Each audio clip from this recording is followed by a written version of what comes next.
ঈদ মানেই এখন প্রেক্ষাগৃহে শাকিব খানের দাপট। ঈদের দিন তাণ্ডব মুক্তি পেতেই প্রায় প্রতিটি শো যেমন হাউসফুল, তেমন দর্শকেরও প্রতিক্রিয়া দেখার মতো। শাকিব তো বটেই, জনপ্রিয় দুই মুখ আরফান নিশো ও সিএম আহমেদও করেছেন বাজিমাত। তাই সব মিলিয়ে এবারের ঈদে তাণ্ডব ছিল দর্শকদের আগ্রহের তুঙ্গে, যার প্রতিফলন দেখা যায় প্রেক্ষাগৃহে।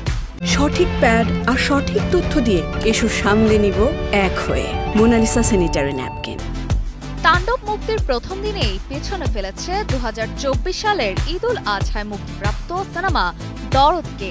মুক্তির প্রথম দিন সর্বোচ্চ আয়ের রেকর্ডটি এখন তাণ্ডবের দখলে। শুধুমাত্র মাল্টিপ্লেক্সের আয় দিয়ে বাংলা সিনেমাটি নতুন ইতিহাস গড়ল। গত বছর মুক্তিপ্রাপ্ত প্যান ইন্ডিয়া সিনেমা দরদ মুক্তির প্রথম দিনে মাল্টিপ্লেক্স থেকে আয় করেছিল 30,68,000। অন্যদিকে তাণ্ডব মুক্তির প্রথম দিন মাল্টিপ্লেক্স থেকে আয় করেছে 36,74,000। এমনটাই দাবি করছেন নির্মাতা রায়হান রাফি।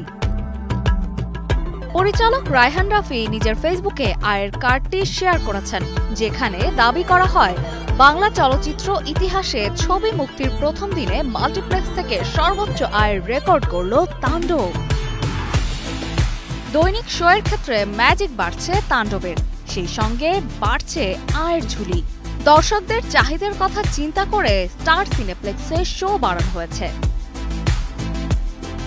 অপর্ণা বর্ষা, কালের কণ্ঠ।